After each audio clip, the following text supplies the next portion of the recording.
Olá, professores, bem-vindos à 14ª reunião de ATPC de Ciências da Natureza e Matemática. Hoje o nosso tema vai abordar a recuperação. Nós estamos na reta final, né, dos ATPCs, de toda a diretoria. Nós teremos aí em breve mais um ATPC em novembro, provavelmente dia 26, e um último ATPC previsto, pelo menos, pelo dia 10 de dezembro, né? Nós sabemos que foi um ano diferente, né? Um ano onde os professores se renovaram, se reinventaram para atender a nova demanda da educação como um todo, né, no país.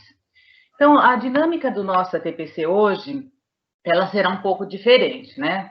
Nós vamos trazer para vocês uma reflexão sobre a recuperação no seguinte formato: nós teremos um vídeo de sensibilização para entrar, né? Depois nós teremos a fala do PCNP, professor Oswaldo, que vai falar a respeito da recuperação, né, na nossa área. Depois teremos uma fala de um vídeo, né, que ele é um pouquinho longo, mas eu peço que vocês assistam, né, e prestem atenção, da Cláudia Costin, que vai abordar a importância da recuperação. E por último, nós teremos uma questão para interação que eu peço a vocês participem também, porque é muito importante para nós sabermos o que vocês pensam a respeito dessa questão. Então, um bom trabalho para todos e daremos início com o vídeo de Ariano Suassuna. Essas são esculturas que eu estou colocando lá, me valendo desse grande escultor que se chama Arnaldo Barbosa. Bom, eu vou então dar umas palavrinhas sobre Arnaldo, para vocês verem que às vezes como é importante uma oportunidade na vida de uma pessoa. Esse cidadão começou a namorar com uma mocinha que trabalhava na minha casa. E ele fazia talha em madeira. Quando foi um dia, ela chegou junto de mim, disse: Arnaldo mandou para o senhor ver essa talha. Eu olhei, me deu um desgosto, não podia ser pior, não. Horrível. Era uma coisa convencional, uma jangada, um coqueiro, uma lua. Aí eu disse, eu dei uma desguiada lá e não disse mais, não fui dizer a ela que era péssimo, mas deixei para lá. Algum tempo depois, ele me mandou um desenho. O desenho, ele tinha visto um filme horroroso que passou, chamado Sansão e Dalila, com a Elizabeth Taylor. Horrível, um filme péssimo, mas ele tinha se encantado, né? Ele era uma pessoa do povo. Aí ele fez Sansão. Olha, não podia ser pior, não. Era uma figura copiada dos super-heróis de história em quadrinho. Um homem assim. Os músculos daqui, chega a cintura fina, de bota, só faltava um S aqui para ser o super-homem. E ao lado um leão horroroso também, digno de Sansão. Agora, para equilibrar com o leão, ele tinha feito... sim, mas eu me esqueci de contar uma parte importante da história. Antes dela me mostrar as talhas, ela chegou junto de mim e disse que Arnaldo estava precisando de um emprego. Eu não sabia que ele era artista nesse tempo. Aí eu tinha um amigo que tinha uma fábrica de tecido. Eu mandei uma carta para ele. Ele botou Arnaldo lá. Com 3 meses de trabalho, Arnaldo tomou um porre, fez um desordem, quebrou umas máquinas. Aí meu amigo disse: Ariano, seu amigo está dando mau exemplo lá. Quebrou as máquinas, bebeu. Eu vou demitir. Ele disse: tá certo. Ele demitiu. Alguns dias depois da admissão, chegou Dedé de novo, que é essa mocinha.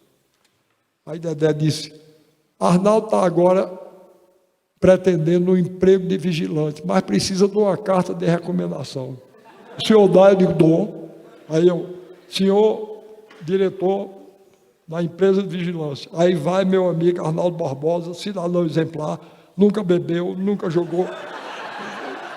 Eu não ia deixar um brasileiro desempregado por falta do aí. Aí, com 3 ou 4 meses, Arnaldo, outro porre, outra desordem, foi botado para fora. Foi aí que começou a odisseia. Quando ele me mostrou o Sansão, eu digo, olha, Arnaldo, o Sansão é horrível, o leão é horrível. Agora, essa figura, ele tinha, do outro lado, ele tinha colocado um bicho parecido com daquela figura medieval apocalíptica portuguesa e com o de J. Borges, o monstro do sertão. Era uma espécie de onça com asa. Eu disse, olhe, esse desenho, esse tem alguma coisa de você e de Canhotinho, que era a terra dele lá. Por que você não faz sua talha desse jeito? Aí ele disse, se eu fizer talha desse jeito, eu não vendo. Aí, nesse tempo, eu estava como diretor do Departamento de Extensão Cultural da universidade. Aí eu disse, quanto você ganha vendendo essas talhas ruins? Ele disse, 300 cruzeiros por mês. Eu disse, pronto, a universidade vai lhe dar 300 para você fazer talha de desenhos como esse. Ele começou a fazer. Aí eu disse, Arnaldo, eu incorporava ao patrimônio da universidade. Vamos fazer agora em 3 dimensões, vamos fazer escultura. Ele começou a fazer. Depois eu disse, Arnaldo, os grandes momentos de escultura do mundo são todos em pedra. Ele aí começou a fazer em pedra. Nunca mais bebeu, nunca mais fez desordem, está vendo? Ele estava fazendo desordem e bebendo porque estava deslocado. Ele era um artista e um grande artista. Vejam, passa aí. Olha, está vendo? Ele não tem mais inveja da França por causa de Rodin, não. Pode ficar com o Rodin. Eu gosto muito mais disso. Tá certo? Veja que beleza. Em pedra, são esculturas gigantescas em granito, 3,5 metros de altura. Passa lá, passa. Olha, essa me é muito cara, porque eu sempre senti muita falta da face feminina e materna de Deus. É por isso que eu escrevi o Alto da Compadecida, porque na figura de Nossa Senhora eu fui encontrar isso. E essa aí é Santana, a mãe de Nossa Senhora, com Nossa Senhora menina. Passa, Arnaldo. Arnaldo não, passa, Alexandre. Olhe que beleza, repare, as 2 pedras lá, e aqui no meio o Cristo Rei, Nossa Senhora de lado e São José, que é o padroeiro de Belmonte, do outro lado. Passa, Alexandre. Olha que beleza, passe. Oh, repare que coisa. Santo Antônio. Bom, então, eu vim aqui hoje e o que eu queria dar ideia a vocês era isso. Vejam bem, eu às vezes sou acusado de não gostar das culturas estrangeiras. Isso não é verdade. Eu seria um ingrato, tá certo? Eu devo muito a grandes escritores de diversos países. Devo muito a Gogol e Dostoiévski e Tolstói, que são russos. Devo muito a Molière, que era francês. Devo muito a Cervantes e Calderón, que eram espanhóis. Devo muito a Goldoni, que era italiano. Então eu não tenho hostilidade contra forma de cultura nenhuma. Agora, eu não posso admitir que os meios de comunicação peguem um lixo cultural americano e espalhem pelo mundo, fazendo a gente engolir de goela abaixo, como se fosse modelo. Não é verdade?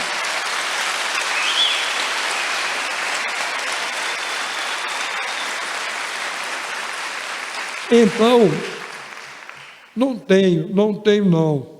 Eu procuro fortalecer a nossa cultura.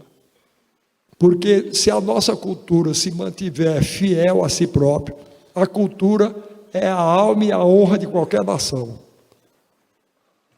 É a sede da alma e da honra da nação.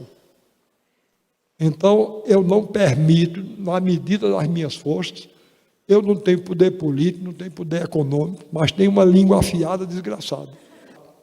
Eles querem destruir as nossas peculiaridades, as nossas singularidades no mundo todo, porque no dia em que tiver todo mundo se vestindo do mesmo jeito, falando do mesmo jeito, aí a gente é muito mais facilmente absorvido. E isso eu não quero. Então, não tem preconceito contra ninguém. O que eu quero é fortalecer a nossa, porque então, qualquer coisa que venha de fora, em vez de ser uma influência que nos esmaga, que nos descaracteriza, que nos corrompe, passa a ser uma incorporação que nos enriquece. Desculpe o desarrumado das palavras e muito obrigado pela atenção com que me ouviram.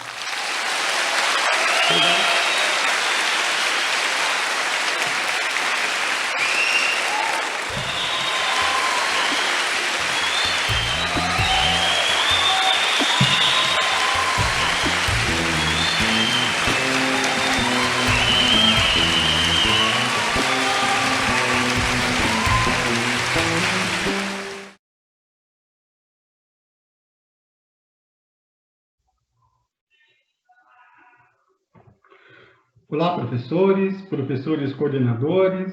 Eu trouxe hoje uma questão para conversarmos um pouco. Deixa eu compartilhar aqui a minha tela.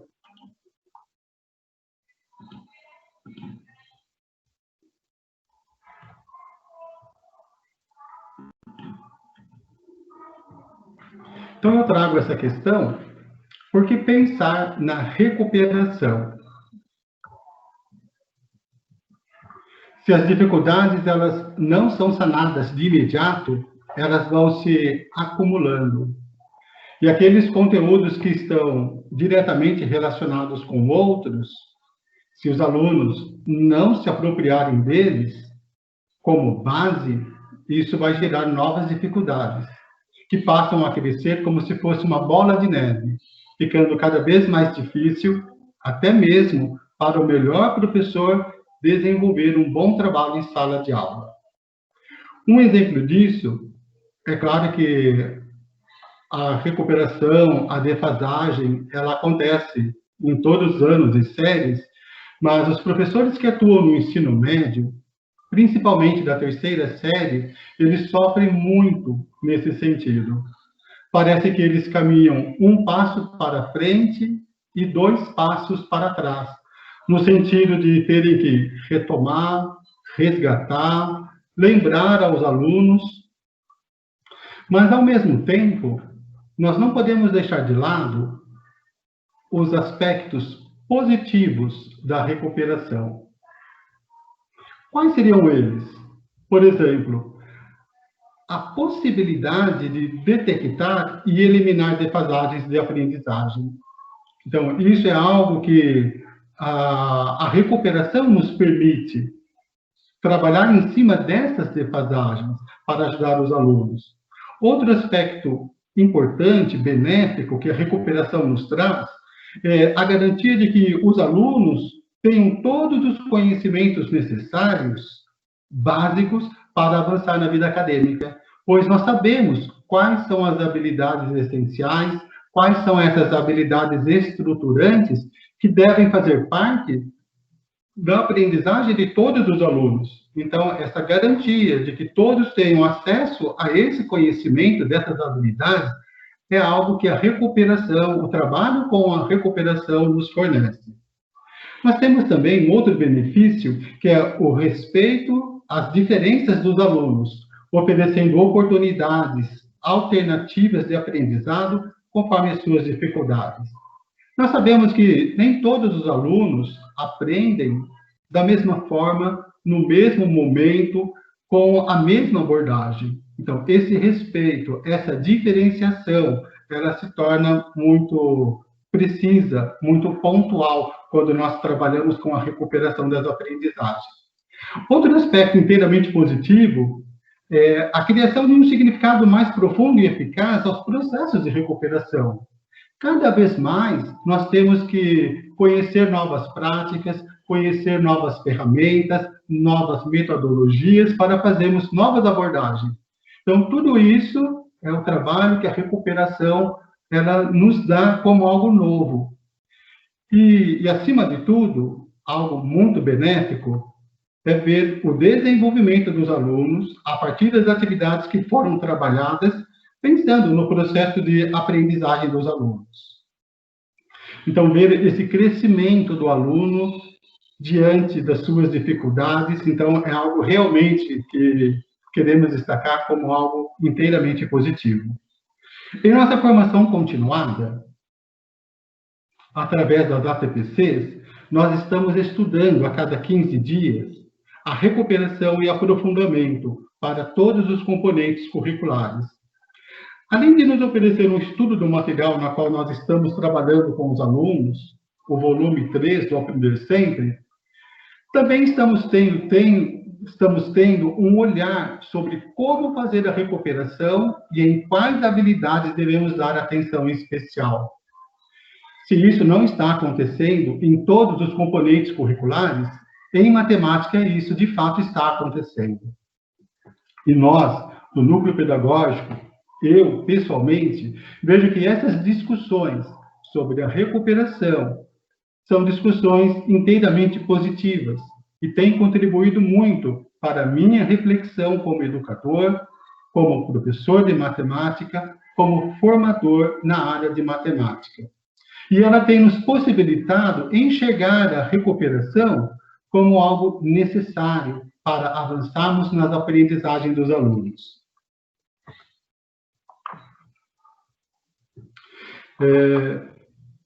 Em matemática, e eu acredito que os professores vão até mesmo concordar comigo, quando os professores estão lá no ensino médio e os alunos se deparam com uma adição de frações, como um exemplo, nós sabemos que esse professor ele tem que parar, retomar, relembrar e muitas vezes ensinar. Parece que eles nunca viram, parece que eles nunca se lembram de como se faz esse cálculo.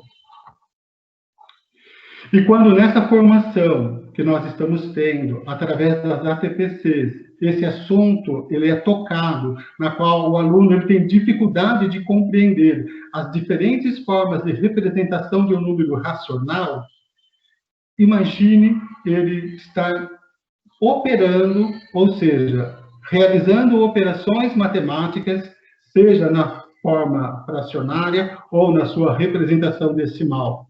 Sabemos que as dificuldades são imensas. Então, nessas formações, nós somos orientados também em relação às atividades que podem contribuir para resolver esse problema ou minimizar essa defasagem existente. Então, em termos de aprendizados, para nós, é um momento riquíssimo, aquilo que está sendo proposto. Mas e para os alunos? Como é que devemos pensar a recuperação na perspectiva do aluno? A recuperação para o aluno é uma oportunidade para aprender, para desenvolver aquela habilidade ou competência que ele ainda não tinha e que era necessária e que faria falta no seu percurso escolar. Então, quando consideramos como oportunidade de rever conceitos, de ajudar os que estão com dificuldades, é claro que nós vamos repetir procedimentos, nós vamos fazer novas abordagens, usar materiais diversos, usar o material concreto, faremos de tudo que ajudem os alunos a avançarem na sua aprendizagem. Vamos dar a eles a oportunidade na qual eles tanto precisam. Neste ponto, de oferecer oportunidade para os alunos com dificuldades da aprendizagem, o professor ele tem um papel muito importante. Pois vejam só, quando a secretaria utiliza as avaliações externas como um instrumento para avaliar a aprendizagem dos alunos, como é o caso do SARESP, o Enem, ou outras avaliações externas, são avaliações que trabalham com questões de múltipla escolha. E muitas vezes, ao analisar esses itens, nos deparamos com as alternativas e levantamos hipóteses sobre o que o aluno levou a assimilar tal alternativa que não foi a correta, que não era a alternativa ideal. Só que esses especialistas, e mesmo nós que trabalhamos na diretoria de ensino, nós ficamos apenas nas hipóteses, nesse levantamento de dados. Não conseguimos fazer a checagem. Mas o professor, ele sabe se o aluno tem ou não o domínio de determinada habilidade. E caso ele não saiba, ele tem como checar, porque ele conhece o seu aluno, ele está ali na sua sala de aula. Então, o professor, ele pode fazer intervenções pontuais, intervenções precisas, que ajudarão o seu aluno a avançar na aprendizagem. E é nesse sentido, o papel do professor em transformar, em ajudar o seu aluno a progredir na sua aprendizagem. Então, pensar na recuperação como uma oportunidade para os alunos aprenderem ou adquirirem aquilo que não foi consolidado será fundamental, não só agora, mas também para os próximos anos. Para 2021, o que é certo? Um trabalho focado na recuperação dos alunos, como oportunidade para aprenderem o que não foi possível em 2020 devido à pandemia. E agora eu convido a todos a acompanharem o vídeo da professora universitária Cláudia Maria Costin, que é também gestora pública. Ela faz algumas colocações muito pertinentes em relação à recuperação, ao momento que estamos vivendo e também sobre o retorno das aulas presenciais. O seu tema: como organizar a recuperação da aprendizagem. E logo após, teremos a nossa interação. E nós convidamos todos a interagirem conosco. Bom dia a todas e a todos. É com enorme prazer que iniciamos o webinar de hoje sobre o tema Como organizar a recuperação da aprendizagem. O programa Parceria pela Valorização da Educação tem realizado webinars diários, quase que todos esses meses de pandemia, e dessa vez temos o enorme prazer de receber novamente a Cláudia Costin. A Cláudia é diretora do Centro de Excelência e Inovação em Políticas Educacionais da Fundação Getúlio Vargas, no Rio de Janeiro, e foi, entre outras funções, diretora global de Educação do Banco Mundial, secretária municipal de Educação do Rio de Janeiro, ministra do Ministério da Administração, vice-presidente executiva da Fundação Victor Tivita, secretária de Previdência Complementar do Ministério de Previdência Social e secretária do Estado da Cultura do Governo do Estado de São Paulo. Ela tem experiência como professora convidada da Universidade de Harvard e da Universidade de Quebec. Cursou doutorado em Gestão, mestrado em Economia e graduou-se em Administração Pública pela Fundação Getúlio Vargas, além de professora universitária. Essas e outras muitas experiências trazem a Cláudia Costin hoje aqui ao nosso evento, e eu agradeço demais a sua participação. Cláudia, obrigada, seja bem-vinda mais uma vez. Bom dia a todos e a todas.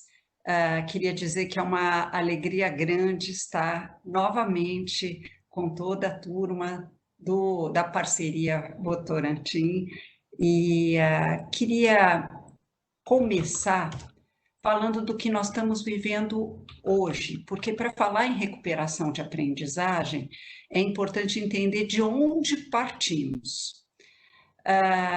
Nós hoje vivemos, e alguns de vocês são meus mentorados, outros estão me conhecendo agora, mas eu acho que dos aspectos mais dramáticos da crise educacional brasileira é o fato de que, ao termos universalizado muito tarde o ensino fundamental 2, não a conclusão, mas pelo menos o acesso ao Fundamental 2, que foi só no século XXI que isso aconteceu, diferentemente de muitos outros países, alguns com um nível socioeconômico até mais baixo que o nosso, as crianças pagaram um preço por isso.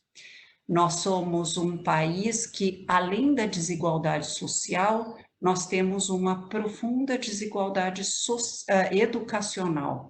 Então, nós temos, por um lado, uma crise de aprendizagem, parte dela vem disso, outra parte vem da baixa atratividade da carreira de professor e da formação insuficiente para a prática profissional que a formação inicial oferece, que as instituições formadoras nos oferecem, e, por outro lado, nós temos essa grande desigualdade educacional.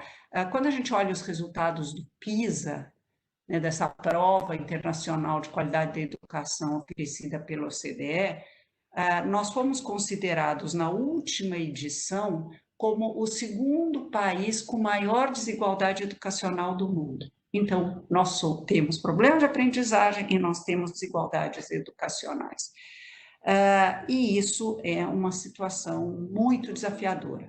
Agora, quando crianças e adolescentes ficam mais de 3 meses em casa, em famílias que têm repertórios culturais diferentes, então, alguns com familiares que têm o hábito de ler jornais, comentar os fatos cotidianos, que tiveram acesso à universidade, outros em que os pais perderam durante a pandemia fonte de renda, estão vivendo um estresse muito forte, não há livros em casa, o acesso à internet, quando existe, ele é extremamente limitado, eles vão viver um aprofundamento dessa crise pré-existente. Então, nós temos um problema sério que precisa ser enfrentado. O que aconteceu de muito interessante a despeito de todos esses problemas, e é por isso que eu me mantenho otimista, mesmo nessa crise tão séria que nós vivemos, é que, de uma maneira ou de outra, um exército de professores, sem coordenação do MEC, isso é importante se falar, nós estamos vivendo uma crise muito grande e que é sanitária, mas é também educacional, sem titular nem no Ministério da Saúde, nem no Ministério da Educação, para coordenar a ação toda. Mesmo assim, um exército de professores está na linha de frente, dando uma resposta educacional. Uma boa parte deles sob a liderança dos seus secretários municipais de educação ou dos seus secretários estaduais de educação. Quando o Ministério se fez ausente, isso eu tenho falado bastante, é como os pais saírem de casa e as crianças começam a se organizar para poder viver. E, de alguma maneira, o CONSED teve uma atitude muito protagonista em relação à crise que nós estamos vivendo, independentemente do partido político dos governadores, e a Undime a mesma coisa, independentemente do partido político dos prefeitos. E alguma resposta educacional foi dada em 82% dos municípios brasileiros. E são dados do Instituto Rui Barbosa, que fez uma pesquisa sobre a resposta educacional à Covid. E eles descobriram que todos os estados brasileiros, para a rede estadual, e 82% dos municípios organizaram alguma forma de aprendizagem em casa. No começo, a mídia tinha uma narrativa, vocês devem se lembrar disso, de que os professores não estavam preparados e os alunos não tinham acesso ao online. Ambas as coisas são verdades, mas essa não é toda a verdade, porque nós, brasileiros, assim como outros países, afinal foram 190 países com escolas fechadas, então cada um estabeleceu a sua estratégia para dar uma resposta educacional. Nós, brasileiros, não nos limitamos ao online. Nós usamos, sim, o online em todos os estados e em muitos municípios, mas não ficamos só no online, justamente porque sabemos que não há internet de banda larga com qualidade em todos os lares. Mas o fato de que todos entraram, eu vou dar um dado que me chamou muita atenção, que é o dado do Maranhão. Na semana passada, o Maranhão estava com 60% dos seus alunos de ensino médio acessando a plataforma sistematicamente. Naturalmente que 60% não são todos, por isso que eles também fizeram parceria com televisão para chegar a mais gente, fizeram com rádio, no caso do Maranhão. E rádio é um instrumento fantástico, os meus mentorados sabem que eu estou sempre falando do rádio, porque o rádio ele permite algum tipo de interatividade, ele permite dar orientações e ele permite que com um roteiro de estudos na frente, o aluno possa olhar para aquele material e receber orientações, por exemplo, criança em fase de alfabetização, cujos pais não têm condições de estar presente. Então, abram o caderno e lá está escrito isso, tentem fazer dessa maneira, quer dizer, com guias muito práticos. Então, alguma resposta educacional foi dada, também orientações para os pais foram dadas no Brasil, grupos de WhatsApp foram criados, em municípios isso apareceu bastante, de orientações para a educação infantil e até videozinhos gravados da professora falando com as crianças pequenas, para que eles não perdessem o vínculo. Mas mais do que isso, até aulas inteiras foram dadas por grupos de WhatsApp em municípios. Agora, vamos ser honestos, isso foi perfeito? Lógico que não, lógico que não. Primeiro, não é a mesma coisa que está na escola, mesmo que fosse de qualidade ainda melhor. Em segundo lugar, nós não estávamos preparados. A Carolina falou do meu currículo, mas nem todo mundo sabe que eu comecei minha vida profissional como professora de educação básica. Então, na época nem chamava isso, era do EJA, mas não, na educação básica. E nós, professores, sabemos que nós entramos nisso despreparados. O que aconteceu? Algumas redes deram formações emergenciais, outras nem tiveram estruturas para isso, mas nós, professores, nos reinventamos.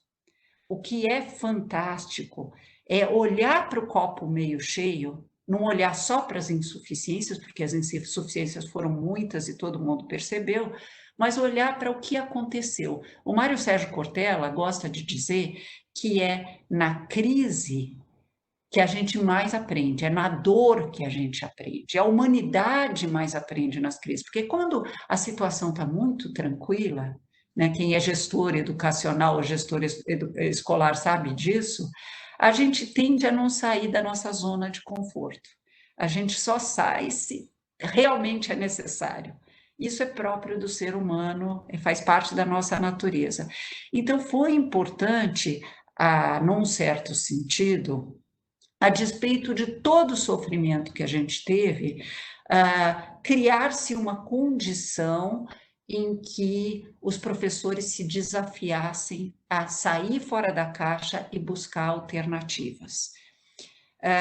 Foi muito interessante, muitos pais ajudaram, tem pais que são sempre amigos da escola. A gente fala também, olhando para as insuficiências, a gente sempre fala dos pais que não prestam atenção na aprendizagem dos seus filhos, mas tem um outro lado que são pais que se associam com a escola de uma maneira incrível. Muitos pais foram procurar os alunos cujos pais não foram buscar os materiais na escola, ajudaram a entregar, houve gente que ofereceu o Wi-Fi para conexão, houve as histórias mais bonitas, infelizmente também as mais feias, nesse esforço todo que aconteceu.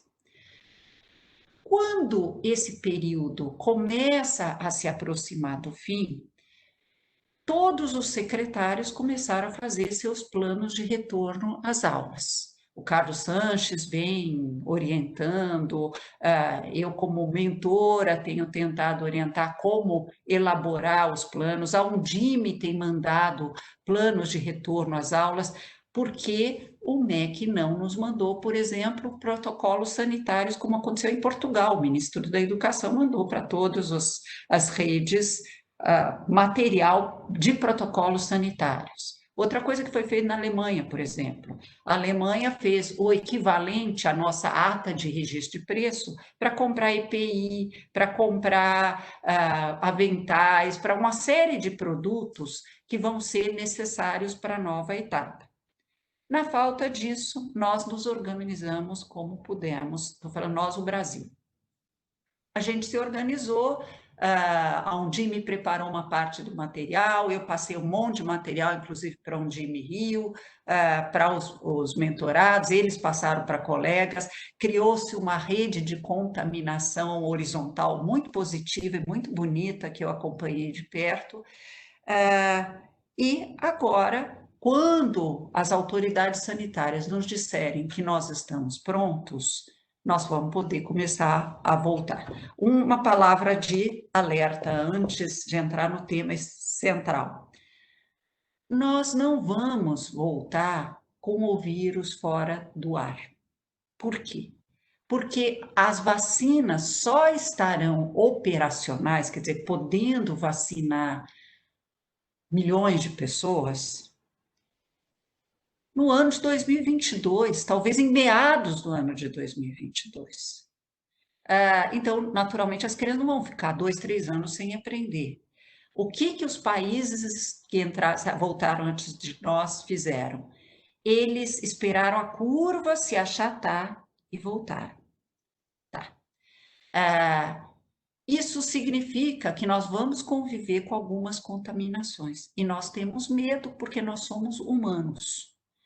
E esse medo é natural e ele vai, de alguma maneira, também impactar a recuperação de aprendizagem. Então, é importante a gente ter clareza do contexto em que a gente vai estar atuando.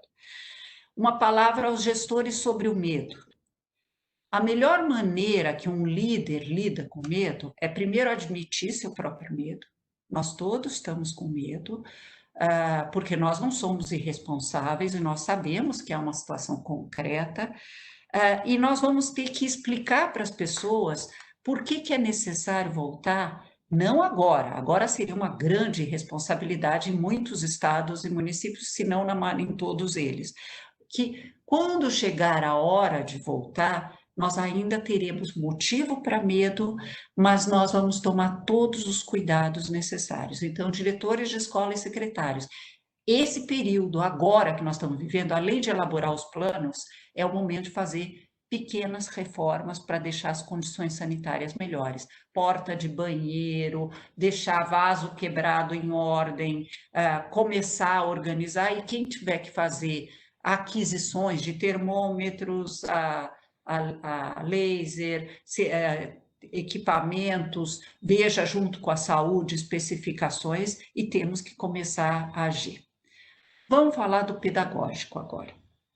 Primeira coisa, quando nós voltarmos às aulas e nos planos de volta às aulas, isso é importante estabelecer, nós vamos ter que tomar pelo menos 3 cuidados. Um primeiro cuidado é fazer um acolhimento primeiro dos professores, para que eles possam fazer uma certa catarse do que foi esse período de reclusão, o que foi aprender a lidar com educação à distância, seja na modalidade física de cadernos, seja em vídeo, seja na forma que ela assumiu, e que vai ser uma catarse, curiosamente, para as coisas ruins e para as coisas boas.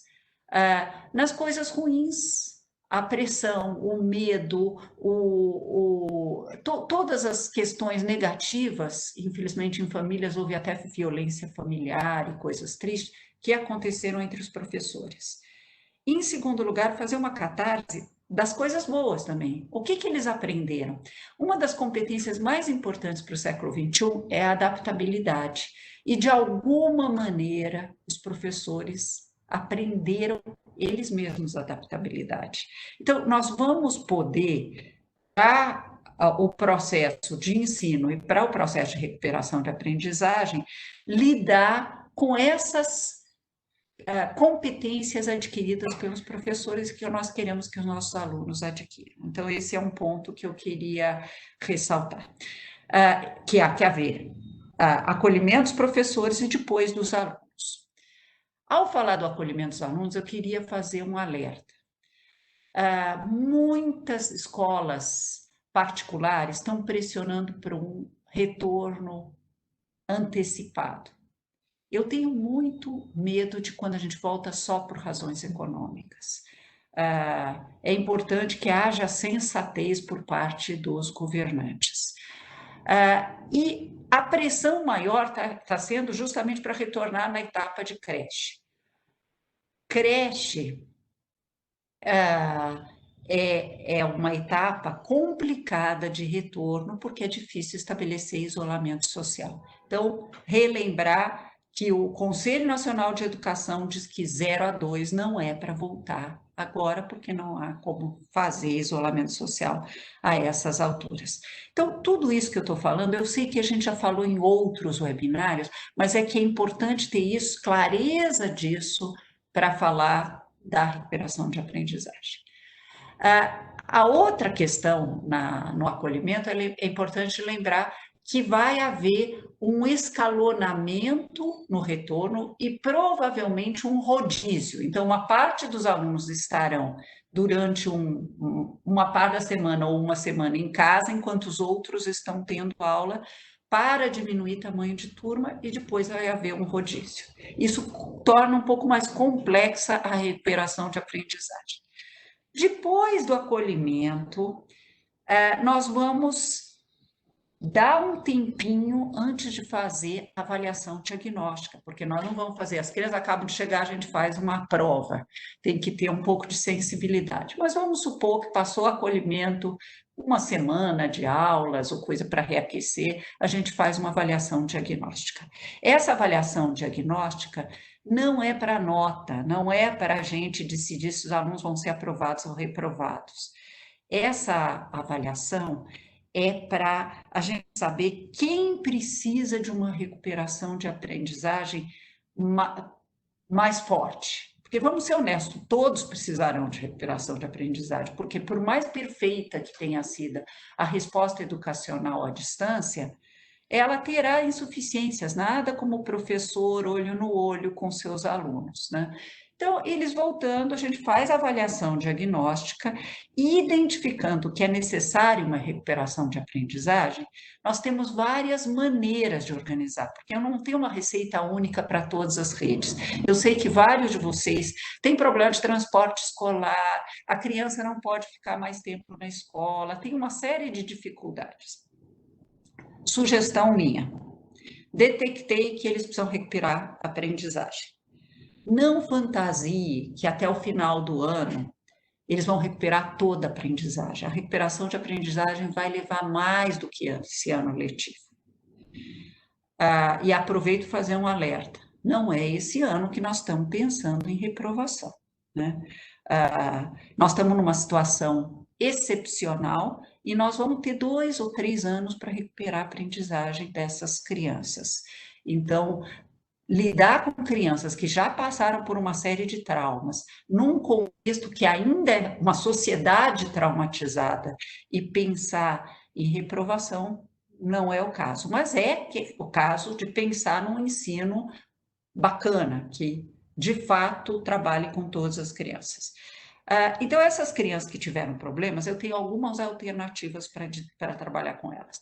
Uma delas, elas participam do rodízio a que os outros estarão sujeitos, mas ela vem todo dia trabalhando no laboratório de informática da escola.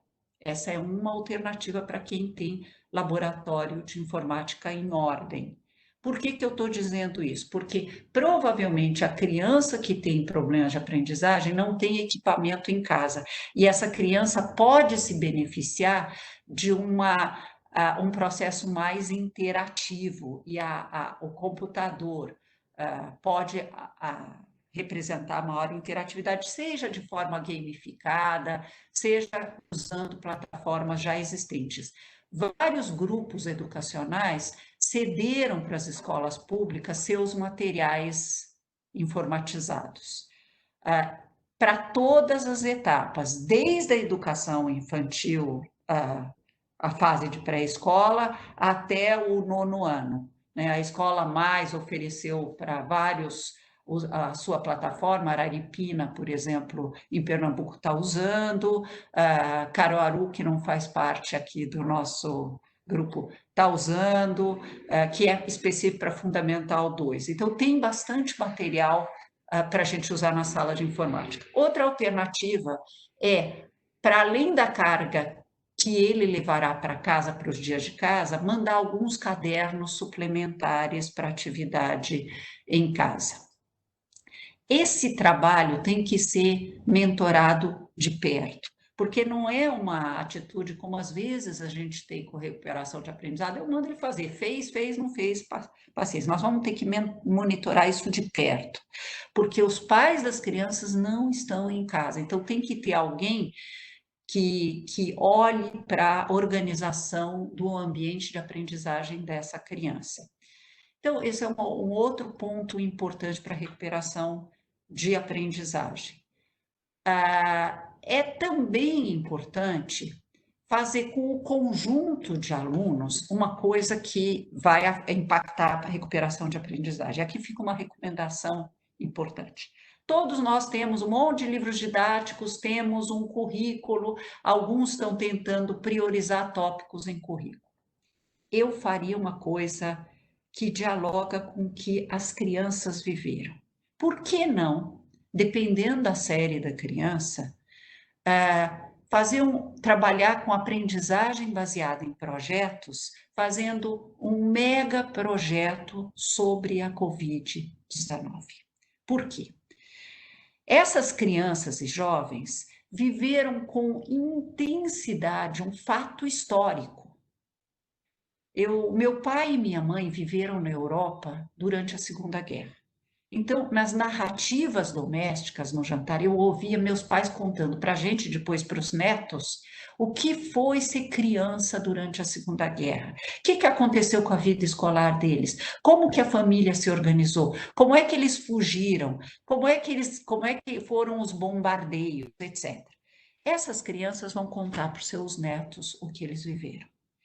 Que tal aproveitar isso tudo que nós vivemos de uma forma tão intensa para trabalhar aquilo que o currículo estabelece? Então, vou dar exemplos muito práticos. Todos nós vemos no Jornal Nacional, o noticiário que a gente siga, notícias com números. Em quanto por cento aumentou o número de mortes? Quantos novos casos por dia? Não, mas o importante é por 100 mil habitantes, etc. Tudo isso, um bom professor de matemática poderia usar. Até no Fundamental 1, o professor de 4º, 5º ano poderia trabalhar raciocínio matemática com base na Covid, integrado com seu colega de português, que poderia trazer textos de não ficção sobre a Covid, inclusive ensinando uma coisa que está na BNCC, que é aprender a separar fato de opinião. O professor de ciências ensinando no Fundamental 2, ou o professor de Fundamental 1, ensinando o que é um vírus, como é que um vírus, que não é exatamente um ser vivo, ao se acoplar a uma célula, torna-se um ser vivo, e criar projetos, fazer com que eles entrevistem seus próprios pais para saber o que os pais viveram durante a pandemia. Isso fortalece vínculos familiares, eles vão ter que registrar, eles vão ter que fazer produção textual. Eu estou dando um exemplo bem claro para dizer isso pode ser trabalhado tanto para todos os alunos, como mais focadamente em quem está em recuperação de aprendizagem. Qual é a grande vantagem? Durante a pandemia, alguns perderam o nexo, o vínculo com a escola. E eles falam, não, agora vamos voltar para as mesmas aulas, então agora vamos começar de novo, abram seus cadernos na página 20, não sei o quê. vai parecer uma coisa completamente sem sentido no começo. Aliás, sendo honesto, se nós estivéssemos nessa situação também nos pareceria. É a chance de dar a oportunidade para eles serem protagonistas. Na sala de aula, falando o que eles viveram, contando trazendo as suas narrativas e juntando com o conhecimento científico que a escola está proporcionando. E voltar para casa e contar, olha, eu descobri que esse vírus tinha um outro antes que também era coronavírus. Eu descobri que teve a gripe espanhola, que na verdade não é espanhola. Ele ganha uma conexão com a escola muito diferente. Não vamos fingir que a epidemia não aconteceu. Não vamos fazer com que o muro que separa a escola da família se mantenha tão forte durante um fato histórico. Também vai ser uma oportunidade para ensiná-los a se integrar melhor no ambiente virtual, cumprindo com a competência 5 da BNCC, que é as competências digitais. Mas ensiná-los a navegar sem entrar no discurso de ódio. Ensiná-los que parte desse ódio é que quando a gente sofre o problema, a gente tende a achar um culpado fácil e joga a raiva que a gente está sentindo no inimigo errado.